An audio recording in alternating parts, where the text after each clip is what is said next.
स्वागत है आपका पॉजिटिव इनबॉक्स हिंदी चैनल पर।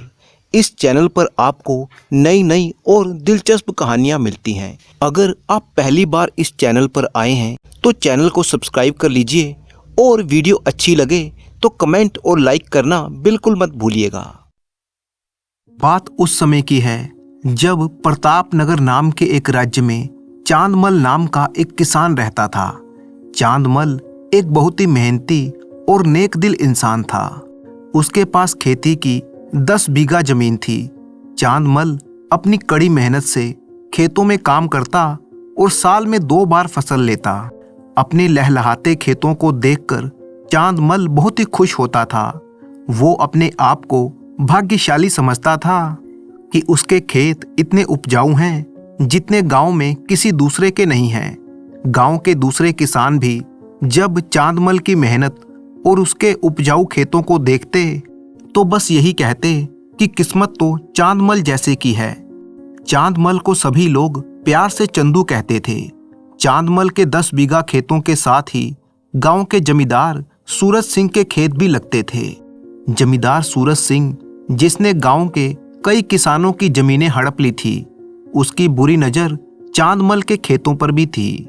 वो जब भी चांदमल के हरे भरे खेतों को देखता तो अंदर ही अंदर जल भुन जाता और सोचता कि आखिर वो दिन कब आएगा जब चांदमल उसके पास कोई कर्जा लेने के लिए आए और बदले में वो चांदमल से उसके उपजाऊ खेत हड़प ले। पर वो पहले भी कई बार चांदमल के खेतों को हड़पने की कोशिश कर चुका था, लेकिन हर बार वो अपनी साजिश में नाकामयाब ही रहता था। जमींदार सूरज सिंह चांदमल से इतना जलता था कि उसे परेशान करने का वो कोई भी मौका नहीं छोड़ता था। आए दिन वो कुछ ना कुछ बहाना बनाकर चांदमल से झगड़ा मोल लेता रहता। लेकिन चांदमल एक शांत स्वभाव का आदमी था। वो सूरज सिंह के ऐसे बर्ताव से अच्छी तरह से वाकिफ था और जानता था कि सूरज सब कुछ उसे परेशान करने के लिए करता है। ऐसा नहीं था कि चंदू को सूरज के इस बर्ताव पर गुस्सा नहीं आता था, लेकिन जब भी वो सूरज सिंह से बदला लेने के बारे में सोचता तो उसकी बूढ़ी माँ उसे समझाती कि बेटा, जमींदार से वैर मोल लेना हम जैसे गरीबों के लिए ठीक नहीं है, क्योंकि वो एक बहुत ही मक्कार किस्म का आदमी है और वो तो इसी मौके की तलाश में रहता है कि कब हम कोई गलती करें और उसके बदले वो कोई बखेड़ा खड़ा कर दे। चांदमल अपनी बूढ़ी माँ की बात को मानकर अपने गुस्से को पी जाता था, लेकिन दूसरी तरफ सूरज सिंह, जो कि चांदमल के इस शांत स्वभाव को उसकी कमजोरी समझ बैठा था। जमींदार सूरज सिंह ने अपने कई नौकरों को इसी काम पर लगा रखा था कि वो हर दम चांदमल के घर की छिप छिप कर निगरानी करते रहें और पल पल की खबर अपने मालिक को देते रहें। जमींदार जहां एक तरफ बहुत ही लालची और घटिया किस्म का इंसान था, वहीं दूसरी तरफ उसकी पत्नी अनुराधा एक बहुत ही धार्मिक और दयालु किस्म की औरत थी। वो रोज सुबह मंदिर जाती, साधु महात्माओं के दर्शन करती और किसी गरीब या लाचार को देखते ही धन देकर उसकी सहायता करती। जमींदार को अपनी पत्नी का ये वर्ताव बिल्कुल भी अच्छा नहीं लगता था, जबकि उसकी पत्नी को अपने पति का लालचीपन पसंद नहीं था।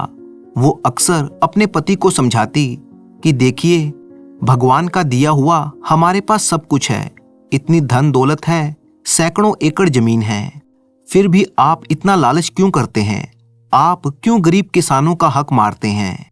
अगर इसी तरह से चलता रहा तो एक ना एक दिन भगवान हमें हमारे किए की सजा जरूर देंगे। अपनी पत्नी की ऐसी बातें सुनकर जमींदार सुधरने की बजाय और भी ज्यादा चिढ़ जाता था। वो जलकर गुस्से में अपनी पत्नी से कहता, अरे तुम बंद करो ये अपनी बकवास, जब देखो मुझे उपदेश देती रहती हो।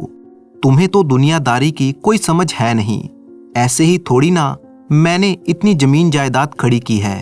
कई तरह के हथकंडे अपनाकर, तिकड़म लगाकर मैं इतना बड़ा साम्राज्य बना पाया हूँ। अगर मैं तुम्हारे कहने पर चला तो कुछ ही दिनों में मैं कंगाल हो जाऊंगा। इस तरह से अक्सर पति पत्नी दोनों एक दूसरे की बातों से असहमत रहते थे। जमींदार और किसान चांदमल के खेत एक दूसरे से लगते थे। उन दोनों के खेतों में एक ही नहर का पानी लगता था। वो पानी पहले जमींदार के खेतों में पहुंचता और फिर एक छोटे से नाले से होता हुआ चांदमल के खेतों में आता। एक दिन सुबह उसने अपने नौकरों को बुलाया और उनसे कहा, तुम सब दिन ढलने के बाद मेरे खेतों पर जाना और मेरे खेतों से जो पानी होता हुआ चांदमल के खेतों में जाता है, वहां पर एक बड़ा सा पत्थर लगा देना और पानी को रोक देना, ताकि वो पानी उस चंदू के खेतों में ना जा सके। फिर देखना किस तरह से वो परेशान होगा और अपनी नाक रगड़ता हुआ मेरे पास आएगा, और तब उसकी ऐसी हालत देखकर मेरे दिल को बड़ी ठंडक मिलेगी। बस फिर क्या था, दिन ढलते ही जब अंधेरा होने लगा, जमींदार के नौकर छुपते छुपाते गए और उन्होंने एक बड़ा सा पत्थर लगाकर चांदमल के खेतों में जाने वाले पानी को रोक दिया। सुबह जब भोर हुई तो सूरज सिंह उस जगह पर जा पहुंचा और एक बड़े पेड़ के पीछे छिपकर सब कुछ देखने लगा कि किस तरह से अब चांदमल परेशान होगा। थोड़ी ही देर में चांदमल जब अपने खेतों पर आया और जब उसने देखा कि एक बड़े से पत्थर से उसका पानी रोक दिया गया है, तो वो अपने आप से कहने लगा, अरे ये जमींदार अपनी हरकतों से बाज नहीं आएगा। इसने आज भी मेरे खेतों का पानी रोक दिया। इसका कुछ ना कुछ इलाज तो करना ही पड़ेगा। उसे इस तरह से परेशान देखकर जमींदार मन ही मन बहुत ही खुश हो रहा था, जो अपने ही खेतों में छुपा हुआ था। और फिर चंदू ने क्रोध में आकर जोर से आवाज लगाई, जमींदार सूरज सिंह, बाहर आ। जमींदार आया और बोला, क्या हुआ, क्यों चिल्ला रहे हो चंदू? मैं चिल्ला रहा हूं क्योंकि तुमने मेरे खेतों में आने वाले पानी को बंद कर दिया है। जमींदार बोला, अरे नहीं नहीं, मैं ऐसा गजब नहीं कर सकता। नहर में कोई पत्थर आ गया होगा। खैर कोई बात नहीं, मैं जाकर देखता हूं और अभी पानी चालू करवा दूंगा। बस तुम्हें थोड़ी देर के लिए रुकना होगा, जब तक मेरे नौकर नहीं आ जाते। चांदमल ने कहा, अरे नौकर भला कब तक आएंगे तुम्हारे? जमींदार बोला, चंदू आज तो वे सभी छुट्टी पर हैं। हाँ, कल जरूर आ जाएंगे, तब मैं ये काम करवा दूंगा। चंदू हैरान परेशान होता हुआ कहने लगा, मगर मैंने तो आज ही अपनी फसलों को पानी लगाना है। जमींदार बोला, भाई तो इसमें मैं अब क्या कर सकता हूँ? नौकरों वाले काम मैं खुद तो करने से रहा। चंदू बेचारा परेशान होकर कहने लगा, जमींदार मेरी तरफ का पानी मेहरबानी करके चालू करवा दो, नहीं तो मेरी सारी फसल खराब हो जाएगी। जमींदार बोला, भाई अब तुम इतना गिड़गिड़ा ही रहे हो तो मुझे खुद ही नौकरों वाले काम करने पड़ेंगे। और फिर जमींदार ने चंदू के खेतों का पानी चालू करवा दिया। चंदू ने अपने खेतों में पानी लगाया और वापस अपने घर को आ गया। अगली सुबह जमींदार ने एक मरियल सा गधा चंदू के खेतों में छोड़ दिया। थोड़ी देर के बाद जब चंदू अपने खेतों में आया तो उसने देखा कि जमींदार का गधा उसके खेतों में चर रहा था। ये देखकर वो चिल्लाया, अरे गधे, चल भाग यहां से। लेकिन वो गधा तो आखिर गधा था, उसे भला चंदू की बात क्या समझ में आती। वो बिना डरे उसकी फसल को चरता रहा। चंदू ने एक बार फिर से सूरज सिंह को आवाज लगाई, अरे सूरज सिंह, जरा इधर तो देखो। तभी जमींदार, जो वहीं पर छिपकर सब कुछ देख रहा था, चंदू के सामने आया और बोला, क्यों चंदू भाई, क्यों गला फाड़ रहे हो? चंदू ने कहा, जमींदार तुम्हारा गधा मेरे खेतों में चर रहा है, इस तरह से तो ये मेरी सारी फसल को बर्बाद कर देगा। जमींदार ने लापरवाही से जवाब दिया, अरे भाई गधा ही तो है, अब ये किसी पाठशाला में तो पड़ा हुआ है नहीं, इसे भूख लगी होगी तो पेट भरने के लिए यहाँ पर चरने लगा, तो इसमें भला कौन सी आफत आ गई? चंदू ने खींचते हुए कहा, अरे क्या आफत आ गई, दिखाई नहीं देता, इसने मेरी सारी फसल बर्बाद कर दी है, और तुम कहते हो कि कौन सी आफत आ गई? और फिर चंदू ने झल्लाते हुए कहा, अभी के अभी इसे मेरे खेतों से निकाल दो, वरना मैं मार मार कर इसकी टांगें तोड़ दूंगा। अक्सर शांत रहने वाले चंदू को इस तरह से धमकी देते हुए देखकर जमींदार को भी गुस्सा आ गया। वो भी तैश में आकर बोला, खबरदार चंदू, अपना डंडा जरा दूर ही रखना, वरना मैं भी अपनी जूती से तेरा सिर गंजा कर दूंगा। चंदू बोला, अरे जमींदार, बाकी लोग डरते होंगे तुझसे, चंदू नहीं। बड़ा आया तू मेरा सिर गंजा करने वाला। अरे भगवान से डर, मुझ जैसे गरीब को सताएगा तो कहीं ऐसा ना हो कि तेरी जूती तेरे ही सिर पर पड़े।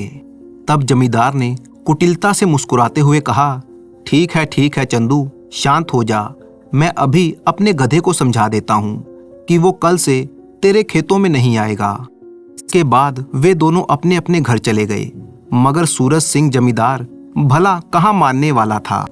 अगली सुबह एक बार फिर से उसने अपने गधे को चंदू के खेतों में चरने के लिए छोड़ दिया और फिर छिपकर वहां पर बैठ गया। सोचने लगा, चंदू जब आज मेरे गधे को उसके खेतों में चरते हुए देखेगा तो पक्का ही वो आग बबूला हो उठेगा और उसे इस तरह से तिल मिलाते हुए देखकर मुझे बड़ा ही मजा आएगा।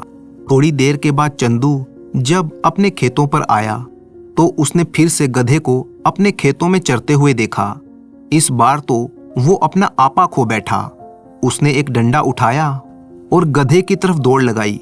बोला, हे भगवान, इस गधे ने तो मेरे सारे खेत का सत्यानाश कर दिया। आज तो मैं इसे नहीं छोड़ूंगा। फिर क्या था, वो डंडे से गधे को पीटने लगा।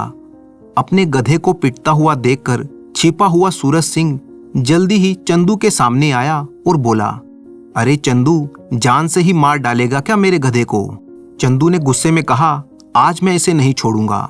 मार खाता हुआ गधा आखिर कब तक मार खाता। उसने वहां से दौड़ लगा दी। लाला बछिया राम के घर के सामने एक सूखा कुआं था। इसके आसपास मुंडेर नहीं बनी हुई थी। गधा दौड़ता हुआ उस कुएं में जा गिरा। पीछे पीछे आता हुआ जमींदार ये सब कुछ देख रहा था और बोला, अरे मेरा गधा इस कुएं में गिर गया। कुएं में गिरने के कारण गधा मर चुका था। कई लोगों की सहायता से जमींदार ने अपने मरे हुए गधे को बाहर निकाला और फिर जोर जोर से चिल्लाते हुए कहने लगा, हाय रे मेरा गधा, इसे तो मैंने अपने बच्चों की तरह पाला था। चंदू ने इसे मार डाला। और फिर वो चंदू से कहने लगा, चंदू, तूने मेरे गधे को मार डाला, तू इसकी कीमत 100 स्वर्ण मुद्राएं मुझे चुपचाप दे दे। ये सुनकर चंदू बोला, क्या 100 स्वर्ण मुद्राएं? इतनी रकम में तो ऐसे कई हट्टे कट्टे गधे आ सकते हैं, जबकि ये तो एक बिल्कुल ही मरियल सा गधा था। जमींदार ने कहा, लेकिन मैं इसे अपने बच्चों की तरह प्यार करता था। मैंने इसे अपनी संतान की तरह पाला था और अपनी संतान की कीमत 100 स्वर्ण मुद्राएं तो बहुत ही कम मांग रहा हूँ। चंदू बोला, लेकिन मैं गरीब इतना धन कहाँ से लाऊंगा? अब तो चंदू थोड़ा घबरा गया और कहने लगा, भाई जमींदार, मेरा इरादा तुम्हारे गधे को मारने का बिल्कुल भी नहीं था। मैं तो बस अपनी फसल बचाने के लिए उसे भगा रहा था। मैं तुम्हें इस गधे के बदले में एक नया और हट्टा कट्टा गधा लाकर दे दूंगा, लेकिन स्वर्ण मुद्राएं तो मैं नहीं दे सकता। जमींदार बोला, मैं कुछ नहीं जानता। या तो तू मुझे 100 स्वर्ण मुद्राएं दे दे या फिर अपने खेतों को मेरे हवाले कर दे, नहीं तो मैं तुझे राजा के दरबार में पेश करूंगा। वहीं पर हमारा न्याय किया जाएगा। बेचारे गरीब चंदू के पास 100 सोने के सिक्के तो दूर की बात है, एक सोने का सिक्का भी नहीं था, इसलिए वो देता कहाँ से। जब जमींदार ने बात को बनते हुए नहीं देखा तो वो पैर पटकता हुआ राजा के दरबार में जा पहुंचा। वहां के राजा थे बुद्धि सिंह। वो अपने नाम के उल्टे एकदम कम अकल वाले राजा थे। वो अक्सर अपने चापलूस दरबारियों से घिरा रहता। उसके दरबारी उसकी झूठी सच्ची तारीफ करके राजा को खुश करते रहते थे, जिसके कारण राजा बुद्धि सिंह को ये लगता था कि वो इस दुनिया का सबसे बुद्धिमान आदमी है और उसके न्याय का डंका पूरे राज्य में बजता है। जब जमींदार सूरज सिंह राजा के सामने पहुंचा तो कहने लगा, महाराज, मेरे साथ न्याय कीजिए और उस दुष्ट चंदू को कड़ी सजा दीजिए। राजा ने पूछा, कौन हो तुम और यहाँ पर कैसे आए? क्या परेशानी है तुम्हें? तुम्हारे साथ किसने अन्याय किया? जमींदार बोला, महाराज, मैं जमींदार सूरज सिंह हूँ। मेरा गधा, जो कि मुझे अपनी संतान की तरह प्यारा था, वो मेरे पड़ोसी चांदमल के खेतों में चला गया तो चांदमल उसे लाठी से मारकर भगाता जा रहा था। भागता भागता मेरा गधा सूखे कुएं में जा गिरा। मेरा गधा मुझे अपने बच्चों से भी ज्यादा प्यारा था और उसके मुआवजे के बदले में मुझे 100 स्वर्ण मुद्राएं दिलाई जाएं। राजा ने कहा, जरा शांति रखो, न्याय करना मेरा काम है। तुम्हें क्या दिलवाना है और क्या नहीं दिलवाना, ये फैसला मैं करूंगा। राजा ने अपने सैनिकों को आदेश दिया कि फौरन जमींदार सूरज सिंह के पड़ोसी चांदमल को दरबार में पेश किया जाए। जमींदार ने कहा, महाराज, उसे तो मैं अपने साथ लेकर आया हूं। राजा ने चंदू से पूछा, क्यों भाई, तुमने जमींदार का बच्चों से भी प्यारा गधा मार डाला? चंदू बोला, नहीं महाराज, मैं तो पूजा पाठ करने वाला, भगवान से डरने वाला आदमी हूं। मैं भला जीव हत्या करके नरक का भागीदार क्यों बनूंगा? मैंने जमींदार के गधे को नहीं मारा महाराज, मैंने तो सिर्फ अपनी फसल बचाने के लिए उसे थोड़ा सा डराया था, लेकिन वो गधा डर के मारे ऐसा भागा कि लाला बछिया राम के घर के बाहर सूखे कुएं में जा गिरा और कुएं में गिरने से वो मर गया। इसमें भला मेरी क्या गलती? राजा बोले, क्यों जमींदार, क्या ये चंदू सच कहता है? इसी तरह से तुम्हारा गधा मरा था? जमींदार ने हाँ में सिर हिला दिया। राजा ने कहा, तो फिर चंदू भला तुम्हारे गधे का हत्यारा कैसे हो सकता है? हत्यारा तो वो सूखा कुआं है जिसमें गिरकर तुम्हारा गधा मर गया। अब तुम ये बताओ कि उस सूखे कुएं को किसने खुदवाया था? जमींदार घबराते हुए बोला, महाराज, वो कुआं तो लाला बछिया राम ने खुदवाया था। राजा बोला, तो फिर चंदू को बाइज्जत बरी किया जाए और इसके घर भेज दिया जाए। लाला बछिया राम को दरबार में पेश किया जाए। राजा के बुलाने पर लाला बछिया राम को दरबार में पेश किया गया। लाला कहने लगा, महाराज, मेरा प्रणाम स्वीकार कीजिए और कहिए मेरे लिए क्या आदेश है? राजा बोला, आदेश तो मैं तुम्हें बाद में दूंगा, पहले तुम ये बताओ कि तुमने अपने घर के सामने कोई सूखा कुआं खुदवाया है? लाला ने कहा, जी महाराज। राजा बोला, तो फिर ठीक है, तुम फौरन सजा भुगतने के लिए तैयार हो जाओ। जानते हो, तुम्हारे कुएं में गिरकर सूरज सिंह का प्यारा गधा मर गया, जिसे वो अपने बच्चों की तरह प्यार करता था, और इसके लिए तुम जिम्मेवार हो, और तुम्हें गधे की मौत का जिम्मेवार मानते हुए तुम्हें फांसी की सजा दी जाएगी। लाला बोला, महाराज, गधे की मौत का जिम्मेदार मैं हरगिज नहीं हो सकता, क्योंकि मैंने तो वो कुआं गांव की जनता की भलाई के लिए खुदवाया था, ताकि लोगों को दूर से पानी लाने का कष्ट न सहना पड़े। हाँ महाराज, वो कुआं सूखा है, क्योंकि जमीन के जानकार भरतई की सलाह पर मैंने उस जगह पर वो कुआं खुदवाया था, लेकिन उसकी सलाह गलत निकली। उसने बताया था कि वहीं पर पानी निकलेगा, लेकिन पानी तो निकला नहीं। अब आप खुद ही सोचिए महाराज कि अगर कुएं में पानी निकल आता तो मैंने कुएं पर मुंडेर भी जरूर बनवा दी होती, और तब सूरज सिंह का गधा मेरे कुएं में कभी नहीं गिरता। राजा बोला, इसका मतलब तो ये हुआ कि सारी गलती जमीन के जानकार भरतई की है। राजा ने मंत्री को आदेश दिया, तो ठीक है मंत्री जी, फौरन जमीन के जानकार भरतई को दरबार में पेश किया जाए। जल्दी ही भरतई को दरबार में लाया गया। राजा बोला, भरतई, तुम पर यह इल्जाम है कि तुमने लाला बछिया राम को पानी का कुआं खोदने के लिए जिस जगह पर खुदाई करने की जानकारी दी थी, वो जानकारी गलत थी और उस जगह पर पानी नहीं निकला, जिसके कारण लाला ने कुएं की मुंडेर नहीं बनवाई और कुएं में सूरज सिंह जमींदार का गधा गिरकर मर गया। भरतई बोला, महाराज, मुझे माफ कीजिए, कुएं में अगर पानी नहीं निकला तो उसका दोषी मैं नहीं हूं। असल में जहां पर वो खुदाई की गई है, मैंने वहां पर जगह की खुदाई करने के लिए नहीं कहा था, बल्कि इस खुदी हुई जगह से 10 फीट दूर एक जगह बताई थी।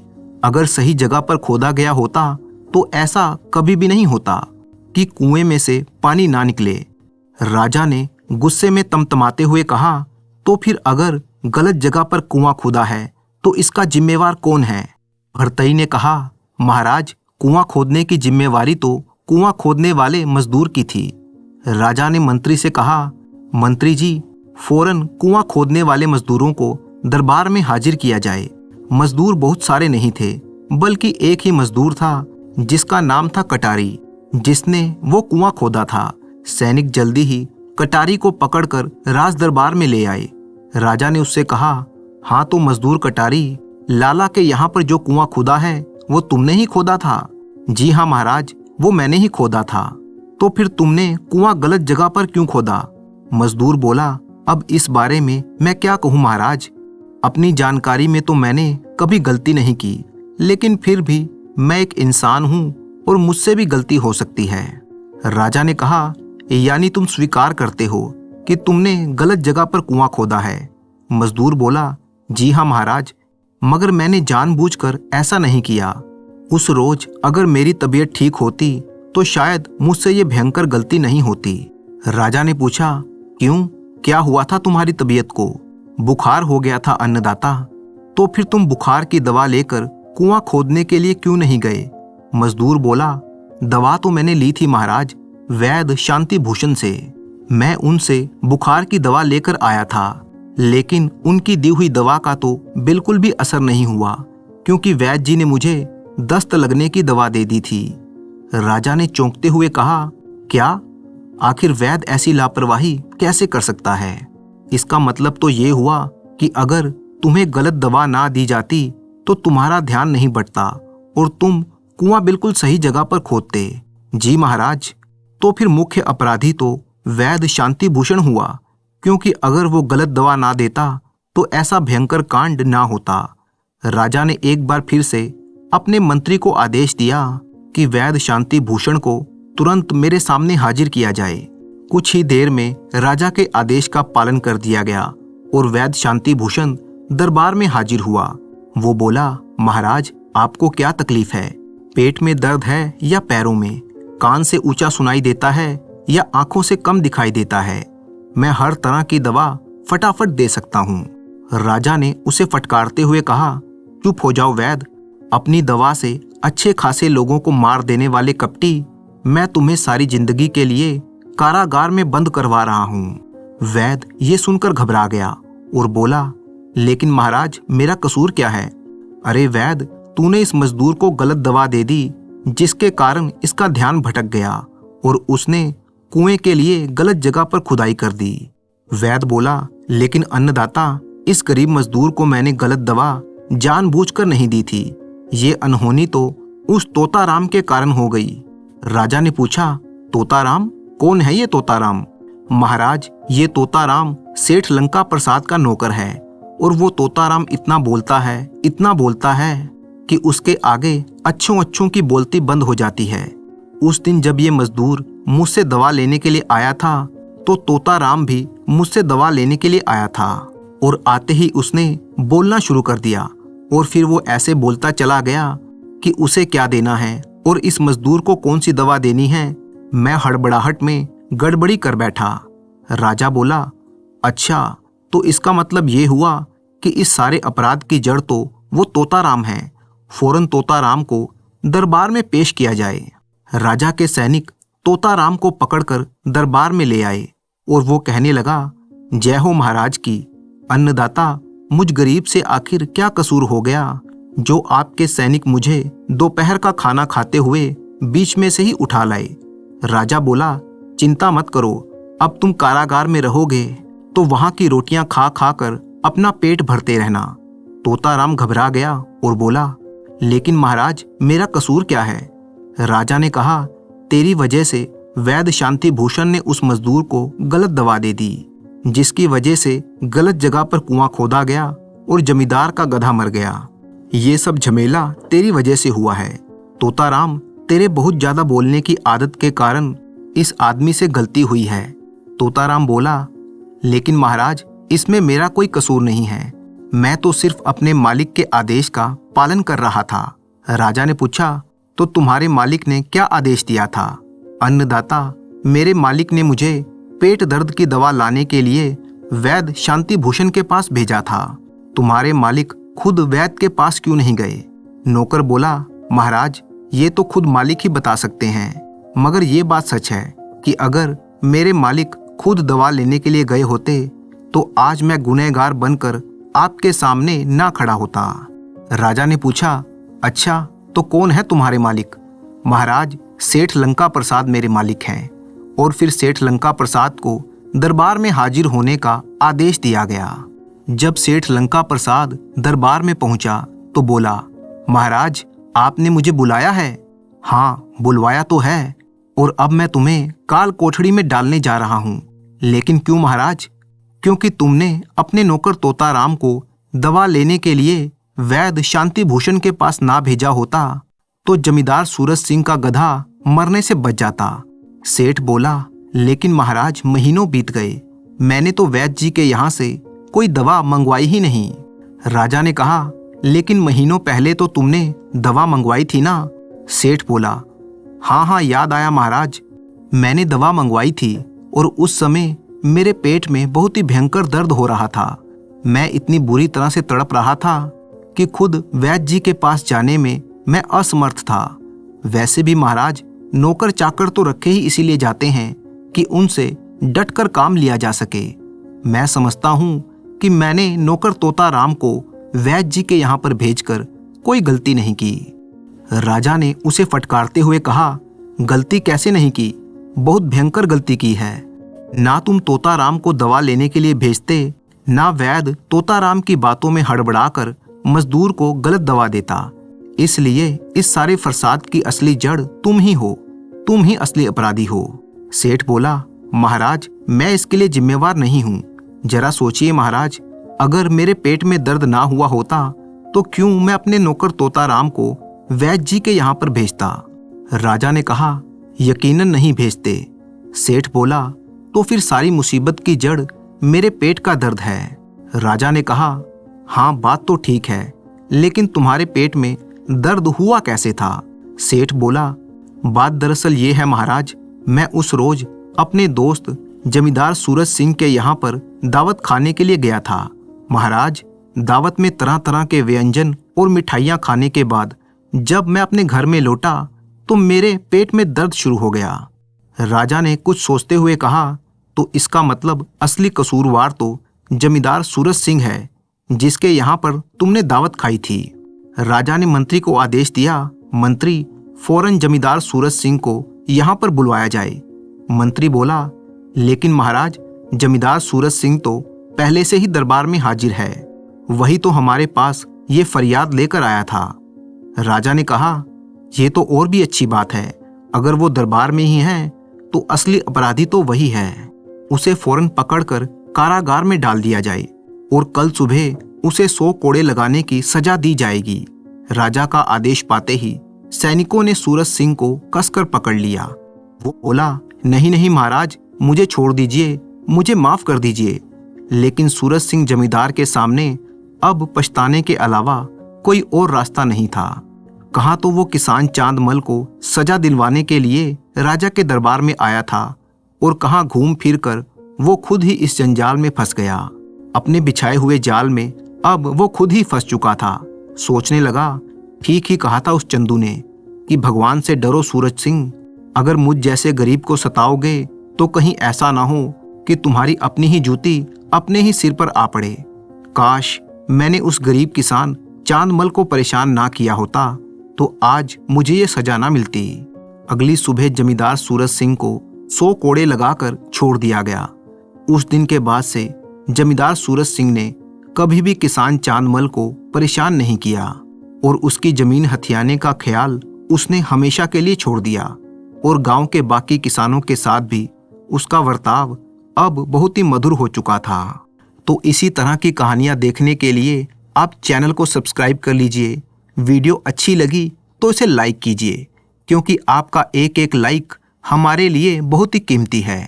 और साथ ही अपने अच्छे कमेंट करना बिल्कुल मत भूलिएगा। कमेंट में अपना नाम और अपने शहर का भी नाम लिखें। तो मिलते हैं आपसे किसी अगली कहानी में। तब तक के लिए अपने दोस्त राणा मंजीत सिंह को अनुमति दीजिए।